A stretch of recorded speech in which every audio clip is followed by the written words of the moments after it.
Good afternoon, Mr. Chow. As you have mentioned earlier in the talk that English wasn't your first language, and so I was just wondering if what were the obstacles or difficulties that you had to overcome, and what motivated you in the journey of learning English. Thank you.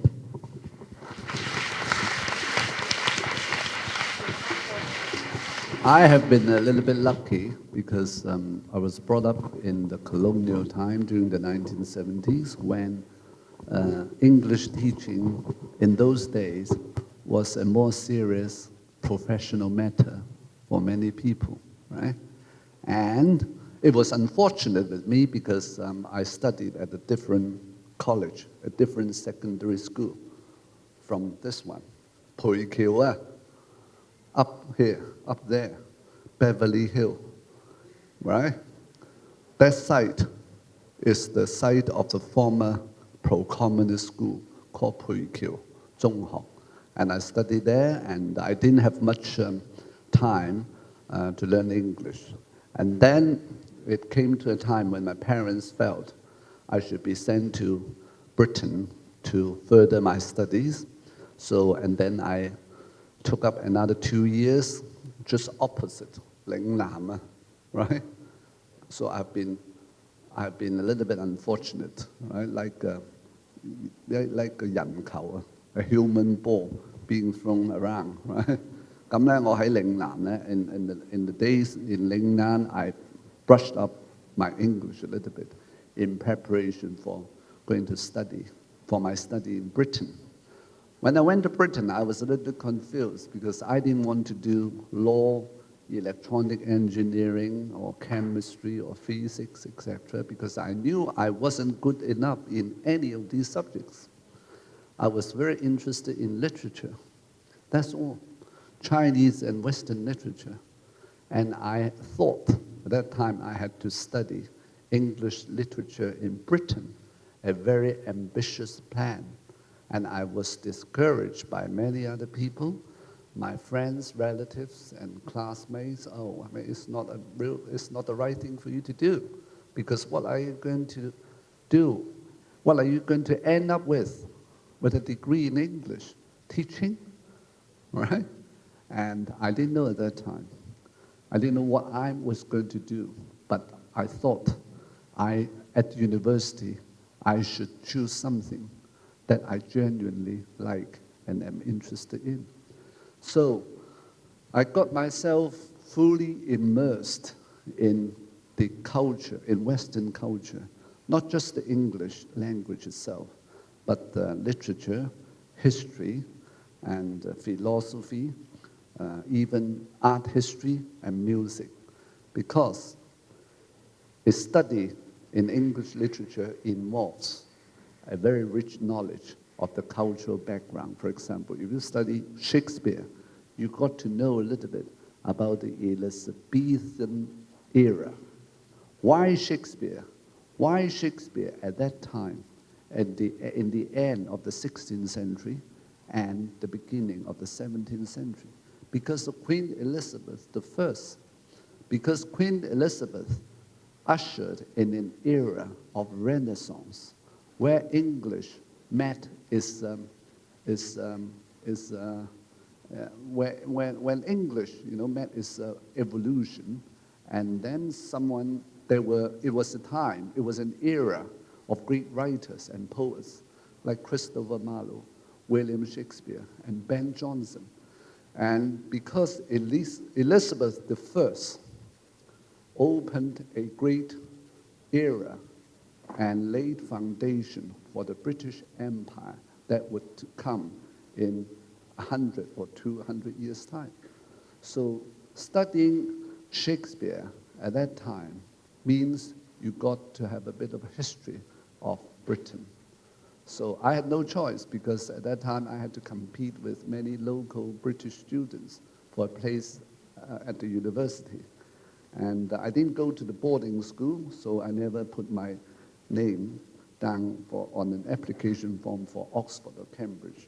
So I just applied for Warwick, right? That's all. I wasn't that ambitious. And then, fortunately, I got a place.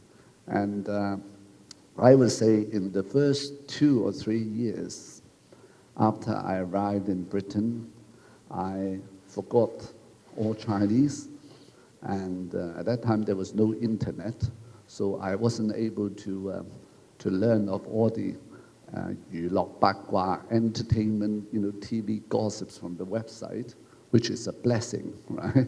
And then I spent all my time watching TVs, reading newspapers, novels, magazines, talking to local people, making friends with local people, etc.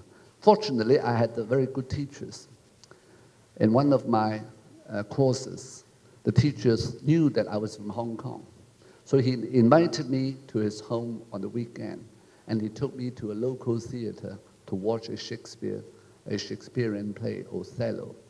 And he took me for a short stay on the weekend, and then his wife, cooked dinner for me, and I played with his kids, and he took me to the theater, and watched the play with myself, and then after the play, after the theater, he told me bit by bit, about the original text, and that enabled me to understand Shakespeare much better. He helped me quite a lot. So I was quite fortunate in that sense. I had good teachers, but I did spend a lot of time in my cultural immersion.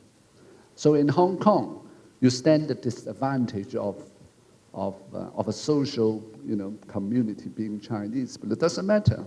You can always read as much as possible, and now you live in a time of internet, so there's no cultural border there, which means we live in a global village without any cultural boundaries at all.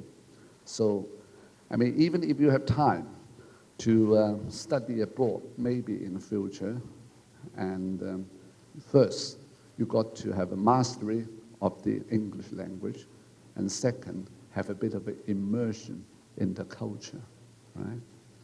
Just studying the language is the beginning to something else. After Hanover, the environment of learning English is becoming less popular than it used to be. So we actually have less chance to communicate with foreigners. So how can we learn to communicate with others in English without feeling like embarrassed? Thank you.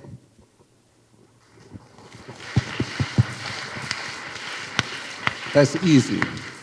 When you communicate with any foreigners, don't feel embarrassed at all.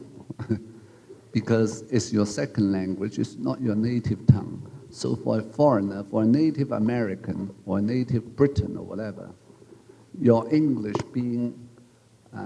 not being so immaculate is something he expects, right? So you've got to overcome the chip on the shoulder or sense of inferiority or any embarrassment. Just talk, right? Just speak up, that's all, right? Forget about grammatical mistakes that might occur, all right, in your speech. Doesn't matter. Speak up, and then he'll understand, right? You've got to have a bit of self-confidence. You've got to have confidence in yourself. Think of the meaning, right? The meaning comes first, and then the words and the sentences come second. You'll be all right? I think embarrassment doesn't apply to speaking a foreign language. It applies to many, many other things. Embarrassment or timidity or feeling shy or whatever, could happen to going for an interview or whatever, going to your oral English exam. It doesn't exclusively happen to speaking to a foreigner or whatever. So it is basically something that you've got to get rid of. And you feel embarrassed because there's a matter of face, because there's a lack of confidence. These are all normal because you are in your teenage. In your teenage, there are all sorts of psychological problems, right? And it's not a very happy stage, I would say. But given time, I think you'll be all right. Just remember, speak up, have confidence in yourself. That's all.